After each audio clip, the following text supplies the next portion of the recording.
Hi, I'm Dee Meyer, here with Chet W. Sisk, the Global Leadership Development Specialist for the World Assembly of Youth.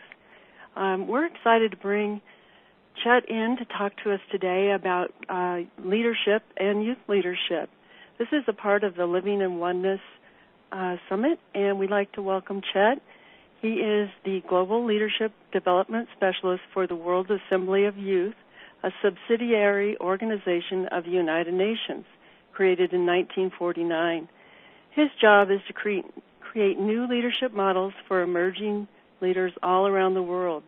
The new leadership models would include principles of the feminine principle, sustainability, connectedness, food literacy, loving kindness. His work has taken him to Morocco, the Netherlands, the Sudan, Namibia, South Africa, France, Malaysia, Albania, and 15 other countries. He and partner Dr. Dan Lutz, founder of the Denver Center for International Studies, created Co-Leads as an organization that would marry new paradigms, ideas, higher thought leadership, training, and global competency for young leaders around the planet. Their first step in this venture is the Co-Lead Transforming Leadership Worldwide Conference, Art Music Festival happening October 8th, 9th, and 10th in Denver. Chet is the author of several books on personal transformation, including his brand new book, Above and Beyond All That We Know, How to Thrive and Succeed the Current World Paradigm Shift. What is LEAD and Co-Lead and the Co-Lead Transforming Leadership Worldwide Conference, Chet? Well, first of all, thank you, Dee, for having me. I truly appreciate just having this moment, just to be able to talk about it. It's my passion. All of this is my passion. Everything around LEAD and Co-Lead. LEAD and Co-Lead are two organizations. LEAD is the for-profit organization, what we call the social entrepreneurial organization, and Co-Lead is the nonprofit. And so they're sister organizations. And our desire, of course, is to use LEAD as a way to be able to help fund Co-Lead in this project. Basically, the foundation of it all is that a book that I wrote called Above and Beyond All That We Know, How to Thrive and Succeed in the Current World Paradigm Shift. Now, I wrote the book after, I don't know if you remember this, Dee, a few years ago, there were people who were writing and saying all kinds of things. In fact, a few of my friends were coming up and saying, you know, the world is going to end on December 21st, 2012. Yeah. And this was a few years before then, and I said, really? And they were like, oh, yeah, it's going to end. So I think they had in their mind the vision of a Michael Bay film, you know, explosions and earthquakes and stuff falling out of the sky. In fact, they did make a movie kind of like that. But when I did the research, I found that really what the Mayans were talking about was a shift of ages, that one cycle would end and another one would begin, kind of like spring, summer, winter, and fall. That made sense to me. But in my research, I also found out that the world was changing, that there were things that were happening that a lot of us may not know about. And so I started compiling all of this data over the past few years about what things were happening, what was going on that was not being talked about in mainstream media. So the book is a compilation of these things and how these things really, if you connect the dots, what you see is a gigantic shift in the way that the world operates, not just here in the United States, although I tend to think that the U.S. is ground zero for this, but it's happening around the world. And, of course, I have a chance to find out about that because being the Global Leadership Development Specialist for the World Assembly of Youth, my job is to travel around the world and help develop new kinds of sustainable leadership models, different than the models that we've enjoyed over, I wouldn't say enjoyed, let's just say that we've implemented over the past, few hundred years, just so that young people would think differently about leadership than perhaps older generations or generations even now. And so that's my job. That's what I do. And it's a wonderful job. It's the best job in the world to have. So once the book started to emerge, myself and my colleague, Dr. Dan Lutz, all of a sudden started thinking about what would really be nice is to have a conference that basically talks about these trends that are transforming the world and bring that conference to the United States, because a lot of the World Assembly of Youth conferences were outside of the United States. So we said, let's have a conference here in the States that talks specifically about these transforming trends and how to create leadership models around it, how to create a lifestyle around these things, how to be in this place, and how to thrive and succeed, basically, in a world that is in the midst of what I would call the mother of all transitions. And a lot of people will say, oh, well, you know, that's not true. I don't believe that. And you'd be surprised how similar you hear people say that those kinds of things now when you say, oh, you know, the world is on a paradigm shift. And they'll smile and say, yeah, that I don't believe you. And I said, well, it's almost irrelevant if you believe or not. It is happening. And you would be surprised how parallel those kinds of comments were to say when the agricultural world here in the United States switched to the industrial society. The agricultural people were saying the same thing. They were like, oh, no. The United States will always be an agricultural world, and that will never happen. And next thing you know, we were in an industrial society. Same thing happened when we moved from an industrial society to an information society. And people didn't believe it, but it happened. So now we're in this place where we're transforming into a world that believes itself to be different. It believes itself to be connected. It believes in spirit even more, bigger than the religions. I support the religions for sure, but spirit is becoming that conversation that rides over everything, that pulls everything together, so to speak. There's conversation. I would love to get your point of view on bringing spirit in and talking about Ubuntu or oneness. Yes. I would love to hear what you have to say about that and how you see that changing. Yes, there's this giant trend in the world that I think every definitive world, as if I lived in many worlds, I think that the world has had a definitive world philosophy up until this point, guided or pushed primarily by the more prosperous countries, such as the United States. There's been this philosophy, a world philosophy of, you know, every man for himself, you know, only the strong survive, you know, the whole evolutionary hierarchical thing. And so that's been kind of the world has kind of, you know, tepidly accepted that, but it's been championed by the West primarily. Now what we're starting to see all over the world is people talking about Ubuntu. And I found out about it when I started spending time in Namibia and Botswana and South Africa. And they were telling me about this philosophy of Ubuntu. And I said, what does that mean? It means that all of us are connected. And because we're all connected, we're dependent upon each other for success, and we share each other's burden.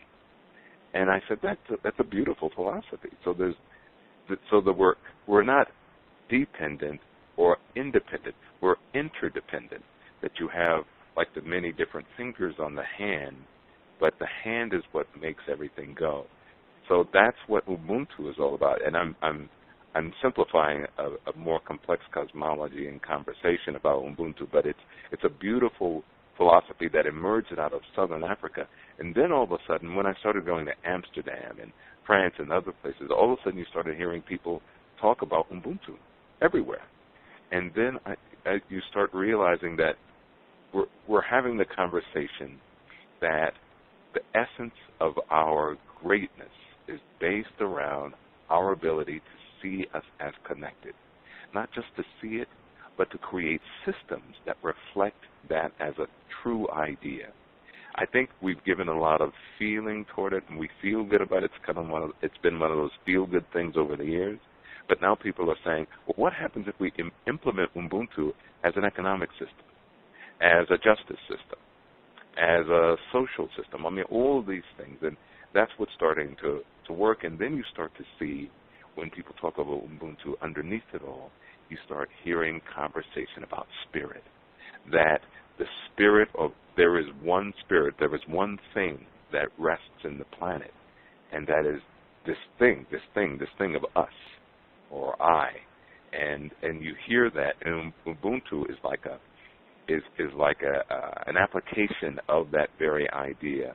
And so now all of a sudden you hear people talk about in office buildings and formal meetings that talk about spirit and the infusion of spirit in our talks and our dealings and our economic systems.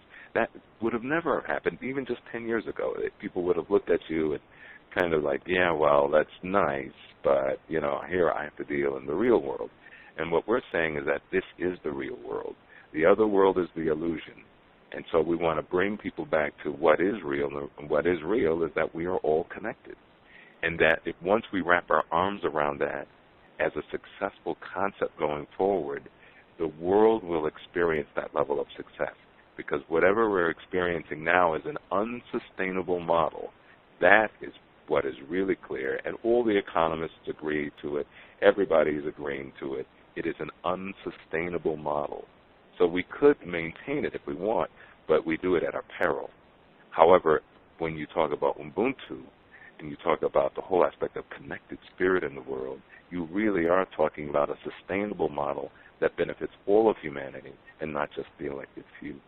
So we wanted to create a conference that basically mainstreamed and made that conversation more utilitarian, more practical, more tangible for everybody.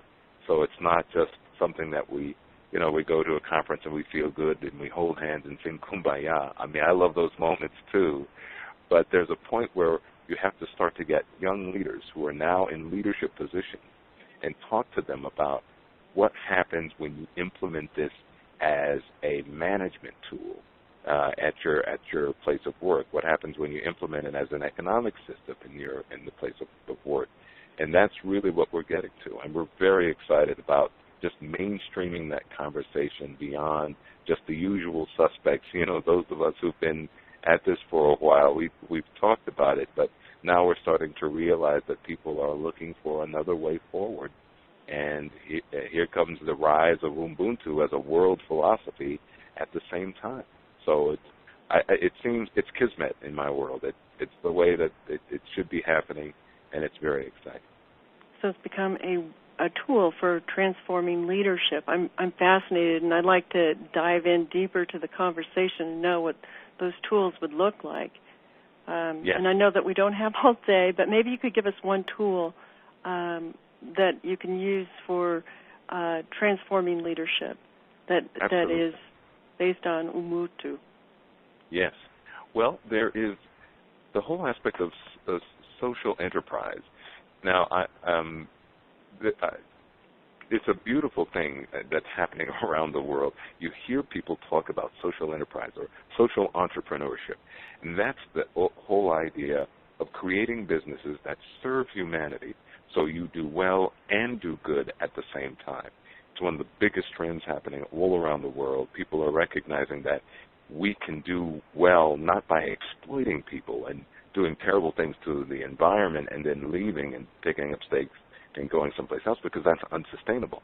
But you can if you create a business based around serving people where they are and creating product around that so you can do well and do good. That's a huge trend taking place all over the world. Feminine principled leadership, that's another one. People are starting to realize that the principles our mom told us when we were kids, share your stuff, be kind to others, and always communicate, those kinds of things. Well, those things are now, from Forbes magazine to the Wall Street Journal, they're all coming back and saying the same thing.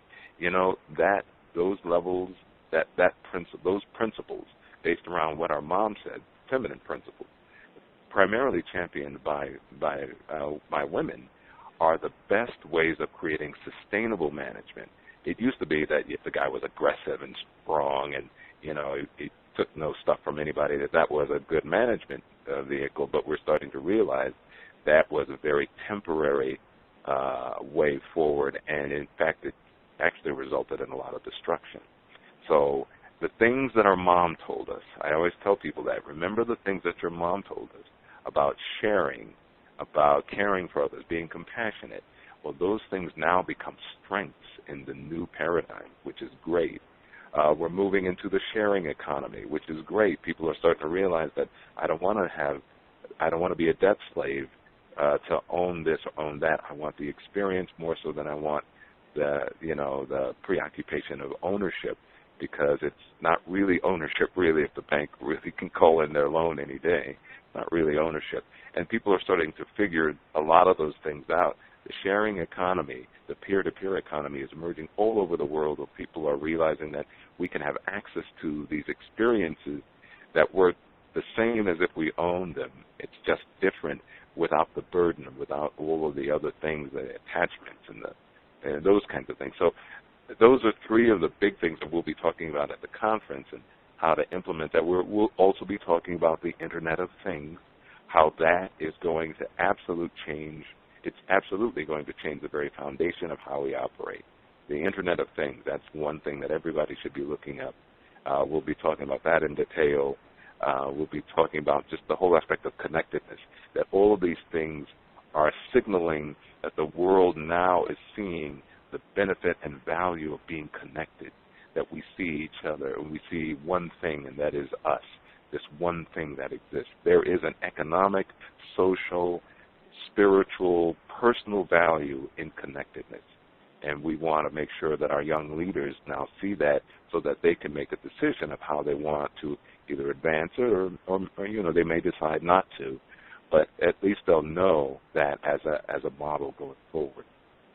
Hey, Chet, tell us about the joint venture between your conference and Global Oneness Day. Absolutely. We've set aside the last day of the conference to bring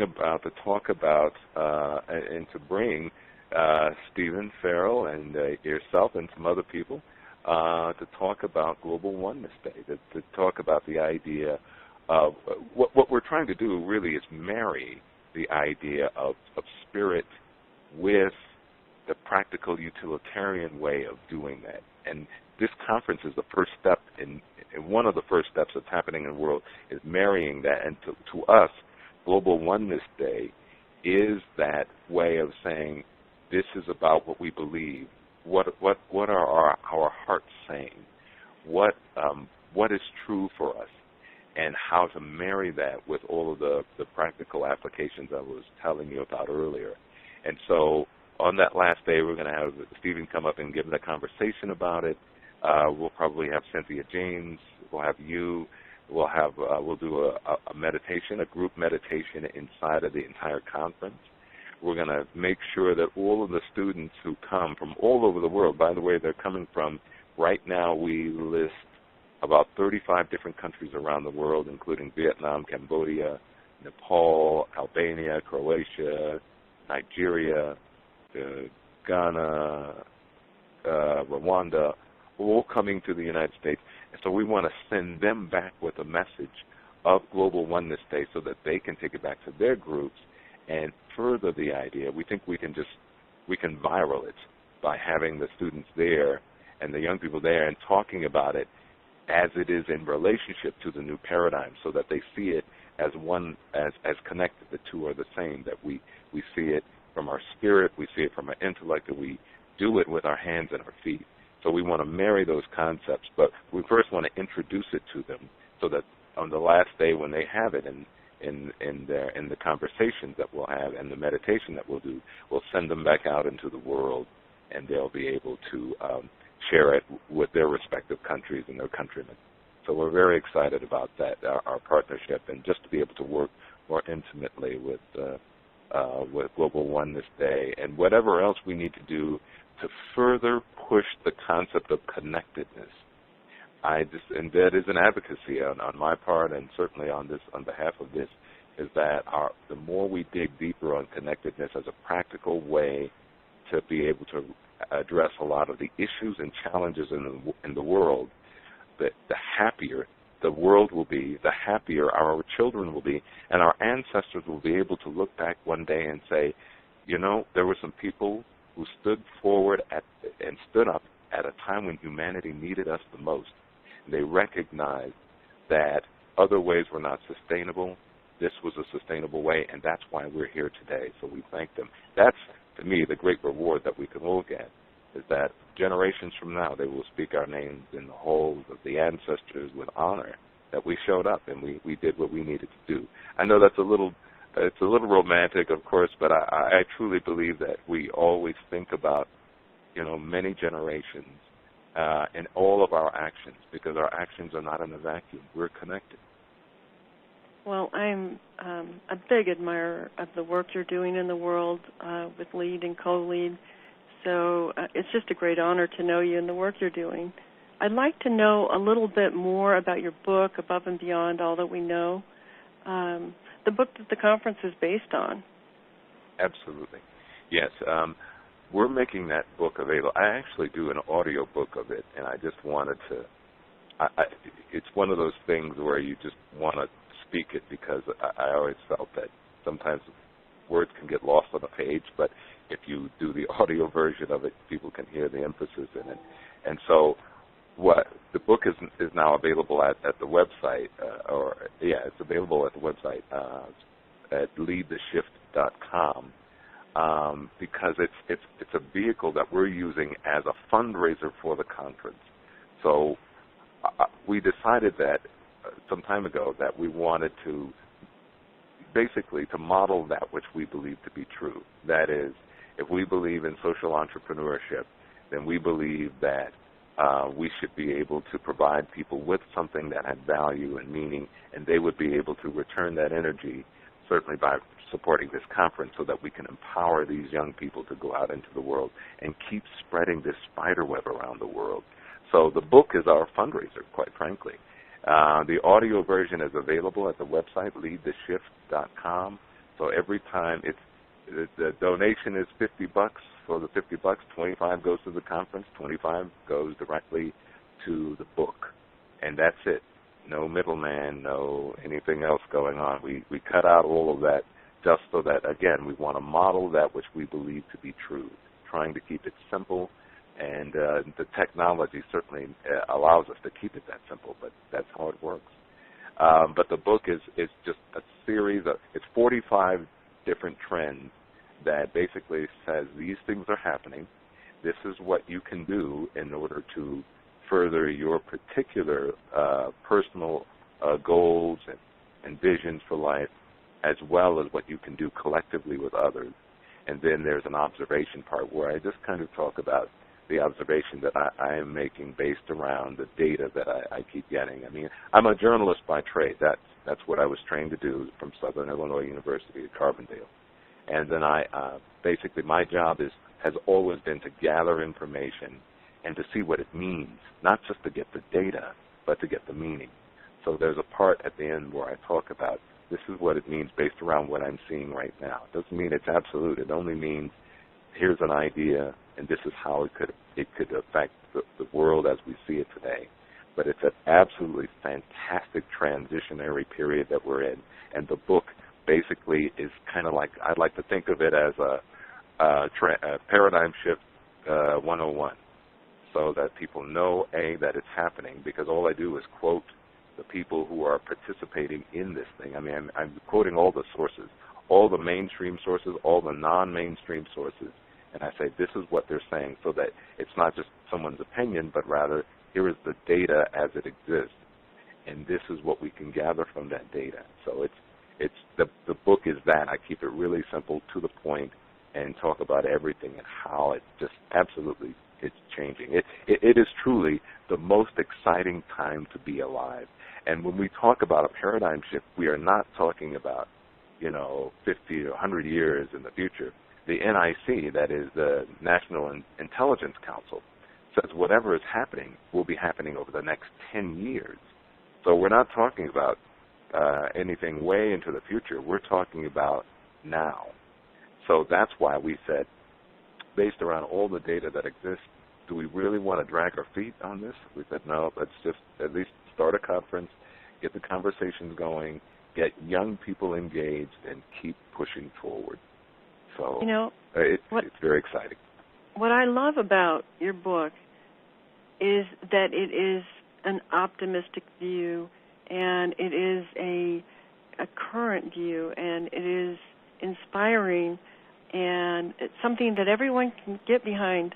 One of the ideas, they can also feel really good about purchasing the book and supporting the conference and the youth they're bringing in from all over the world. So, again, I'm really grateful for the work you're doing. Oh, is that how you feel about the book? That it's really inspiring? It is. It has to be at this particular time. My concern more than anything has always been in a time of transition, the people get nervous because we've associated change with loss. And so my belief is that the more we can talk about it, mainstream the conversation, socialize the idea of this giant paradigm shift so that we're moving to something else, that it will reduce the fear. And then you start to talk about optimism. And I think a lot of people, quite frankly, have lost faith. I think that I look around and I hear them and they say, it's terrible. And, you don't have to go far. Just listen to some of the conversations on Facebook. And people have lost faith. And they've lost hope. They're not optimistic.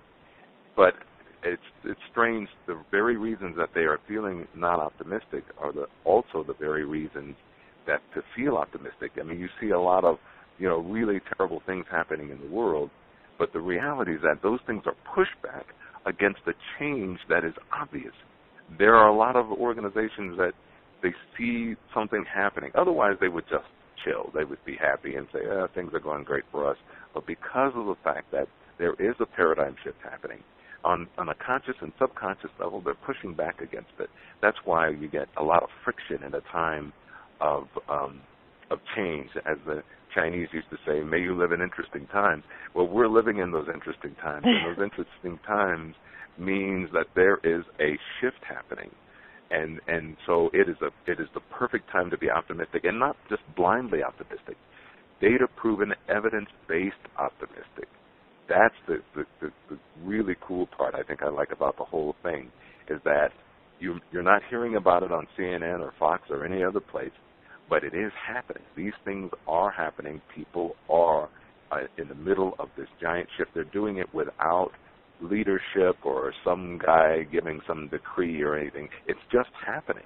It's like it's supposed to happen. It's like it's a timely kind of thing, which brings me back to the Mayans. When the Mayans apparently saw something, who knows what they saw, but it feels organic and natural. And our job, as I say in the book, is to go downriver with the stream, with the wind at our back. And if we can do that, boy, I just think that the world will unfold like nothing we've ever seen before. And again, no blind optimism. I'm not one of those guys a rah-rah guy that'll sit back and get you excited and go home, and then you're back in the same position. With the book, what you'll get is these are things I can do based around what is happening, not looking into a crystal ball, but we're basically talking about decisions human beings have already made, and all we have to do is support those decisions, get in those decisions, be a part of those decisions, and the world just continues to shift. It's just a great time to be alive. It really is. Share with us some of the trends that are transforming the world now and how we can benefit from the trends. Absolutely. I mentioned the whole aspect of social entrepreneurship because I'm really big on that. But here are some others that are, you're seeing, but it's like, oh, I didn't see it that way. One of them is the whole aspect of we're redefining what success is. At one time there was this absolute push, success was materialism, basically conspicuous consumption. There is now this giant move toward what they call collective consumption, and that means now people are, and there are organizations that are supporting this collective consumption. Look it up, and basically they're saying, hey, you know what? We don't have to become a slave to our material desires. We can share these things, and it becomes economically beneficial for everybody who wants to participate. And even more, we don't have to make more stuff that use up more of the Earth's resources in order to do it. So collective consumption is replacing conspicuous consumption. There's also this thing called the slow food movement, which is very cool. That began in Italy, and basically people are saying, you know what, this whole aspect of fast food, oh, it sucks. We can do something else. And so it's not just the slow food movement, it's like the slow life movement, and all kinds of efforts to kind of create something else other than the way that we have lived this life. And it's bold because, again, I like to emphasize, it's not necessarily a leader as much as it is leadership, which brings me to another one of the trends. We are moving away from the idea of the hierarchical leader guy at the top and everybody else, you know, kind of working their way up the pyramid like a Ponzi scheme. We're also pushing back against that concept. Lateral organizations are everywhere. Read Malcolm Gladstone's book, I think, Blink, and some of the others. Lateral organizations are the way to go, where people are sharing positions. They're working as peers and not as underlings. That old, the one-minute manager concept out of the 40s and 50s were industrial-based because that's what we thought was true. And now we're realizing that it's not true. It was temporary, but it was true for those who used it at the time, but at the expense of others. And that's not a sustainable model. No matter how you cut it, it's just not sustainable. So those are some of the other ones that are really emerging. I like that one. I like the fact that we're also, we've moved from climate acknowledgement that climate change is happening. We're already doing things like climate adjustment, and that's happening not necessarily with a lot of the governments, but with a lot of social organizations and NGOs around the world. I know I've talked to them when I get a chance to see them. I was just in Albania, and I had a conversation with some organizations that are already doing climate change preparedness work. So they're already moving ahead. There's so many of them. It's very exciting. All I can tell you is that there's so many that are happening. 45 of them are the ones that I listed, but there are new ones that are emerging all the time. And that's the key, is that you're starting to see a wave of ideas that are not part of the mainstream conversation, but they are nevertheless happening, and they're happening in real time. That's so exciting. What has been and is your connection to the Association for Global New Thought? Well, that's a good question. It's so funny. I went back over some old notes, and I did a presentation at I wrote my first book. It's called 7 Steps to Success I Learned from Homeless People, and it basically chronicles my experience of teaching at a homeless shelter after I had lost everything that I had. I was in advertising. I had my own advertising agency. It was a worldwide agency. The agency collapsed after 9/11, and I had to start life all over again, so someone suggested that I start volunteering down at the Samaritan House Homeless Shelter. So I was like, the Samaritan House Homeless Shelter is based here in Denver, Colorado, and basically it's a 90-day program that helps people to get back on their feet. It's very powerful. It's a wonderful program. So I go there, and I write about my experience of being around people who go through transition. And next thing you know, people were all around the world were saying, well, this is very interesting that you're doing this work with people in transition. And basically I was teaching quantum physics. I call it the science of possibilities to homeless people. And because when we were taking them through the program, they were 37% less likely to return to homelessness if they went through the class that I was teaching, based around, again, quantum physics and the possibilities, the science of possibilities.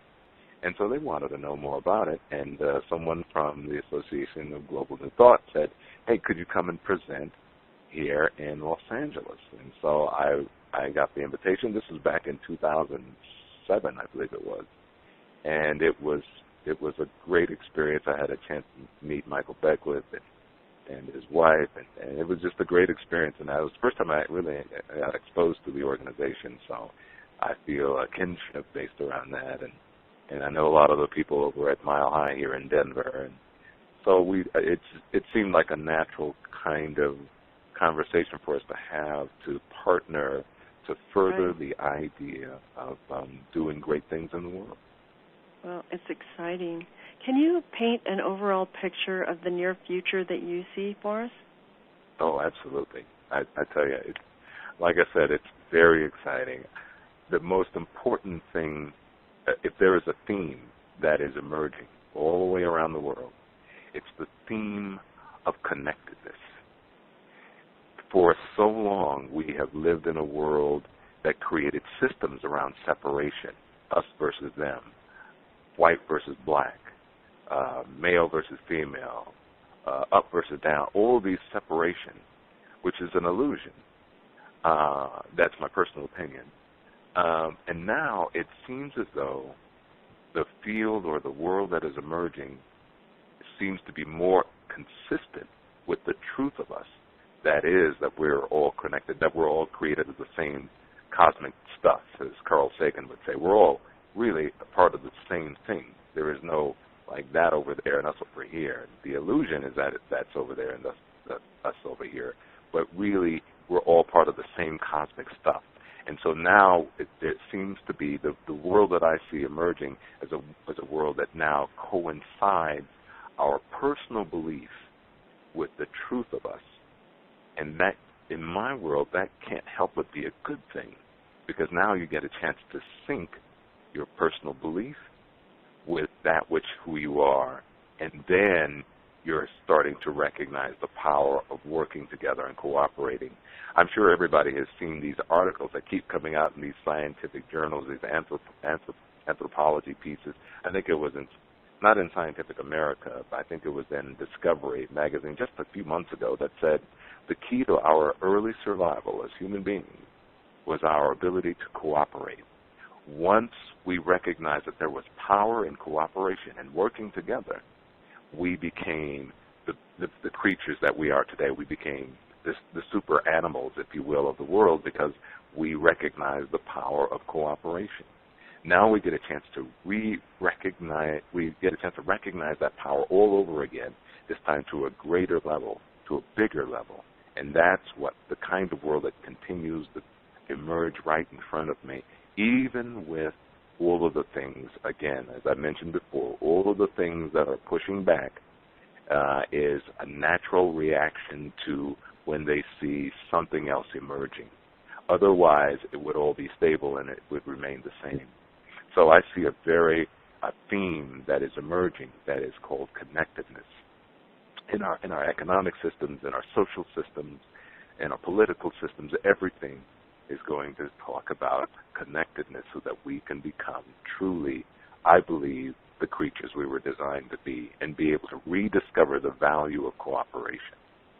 Absolutely. It reminds me of an African proverb: if you want to go fast, go alone. If you want to go far, go together. I love it. I think that there's some real indigenous culture wisdom all around the world that we have forsaken because we poo-pooed it, we called it kind of silly and backwards and such. But that's what a separation system will do, that because it has to diminish one in order for it to be valuable. But see, in cooperation, no one has to be diminished. Everyone can be uplifted.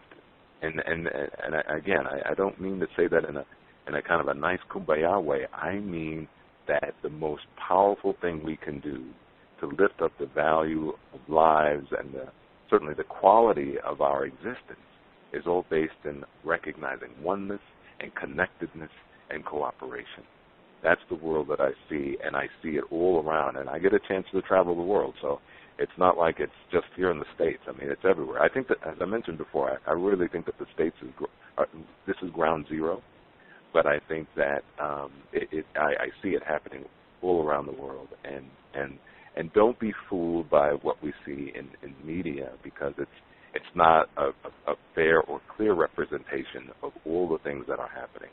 People like me get a chance to go back behind the scenes and talk to people where they are, from Nepal to Rwanda, and hear them sharing real truths in the back country or off the screen, and that's when you start knowing, okay, here's the truth, because the truth is happening with the people, not necessarily with the politicians or the high-profile people. It's happening with people all around. Now, they'll catch up with us, but we have to absolutely provide leadership as a collective, and then everybody will catch up. Well, how can we support the conference, get the book, and help forward our partnership to further the paradigm shift? Absolutely. Well, let me tell you that our true desire is that we're looking for, people are going to say, no, that's a crazy number, but we've got faith. We're looking for 5,000 people to come out and say, hey, let me just support the conference by just picking up the book. I'll get the book. And then if you want to come to the conference, you can do that too. And that information is also at leadtheshift.com, leadtheshift.com. So that information about coming to the conference is there, and also just if we can get 5,000 people all around the globe, for that matter, just to come and support this process and helping us to be true to our social entrepreneurial venture, and to be true to that, and really show how powerful it is to be able, that we have the power to support anything that we want, really, collectively, and not just rely on a few donors to, we have to do this and do that. We want to stay true to the concept of what we're doing. So that's what we started thinking, what happens if we spread out our support so that everybody has a stake in it, everybody has a piece of it, as opposed to just a few favorite donors who want us to do this or do that. This is our chance to be able to live that out. And so we just want to be true. That's the bottom line. So the best way is to tell a friend, to tell a friend, to tell a friend, go and watch the video at the website, leadtheshift.com. Get people to talk about it and recognize that we're just one group launching a salvo, if you will, in this campaign to really ratchet up the whole aspect of the paradigm shift. Because we know it's happening, but as a friend of mine said, now is the time to step on the gas. It's not a time to put it in cruise control. It really is the time to step on the gas, because there will be some pushback, for sure. And all we're saying is help us to empower these young leaders so that they can stand in the face of that pushback, knowing what is true, and then they can model it in their leadership roles all around the world. So, yeah, leadtheshift.com is where we want people to really be able to support this and be a part of something that we'd like to think is historic. It's a passion, certainly my passion, and certainly my partner's passion, and the people who are helping to put this together. We're very excited. Well, we're excited about the work you're doing in the world, Chet, and we're looking forward to the kickoff for Global Oneness Day at your conference, Transforming Leadership Worldwide Conference. So thank you for being my guest today. Thank you for being with us. Any final words? Only that we just, as I mentioned, support us at leadtheshift.com. Let's put some teeth behind all these fancy words that we've all embraced over the years. My belief is that we know what we believe. Now let's actualize that belief, and we're a vehicle to help to actualize that by empowering young leaders, and we want you to help us to empower them, help us to send them out into the world with this bigger understanding, and to help them to be a part of Global Oneness Day, so that they recognize that our last day of the conference is the first day for the kickoff to the campaign to Global Oneness Day. So we're like, okay, let's really utilize this day. Let's make it something special. Let's do some stuff that we haven't done before. Let's go above and beyond all that we know. Well, thank you for being with me today. It's been a pleasure. It is my pleasure, Dee, and thank you so much for having me, and thank you for helping me to be able to share my passion and my work. I'll look forward to speaking with you soon and sharing this with our audience. Have a great rest of your day. You too. Thank you so much. I appreciate you so much.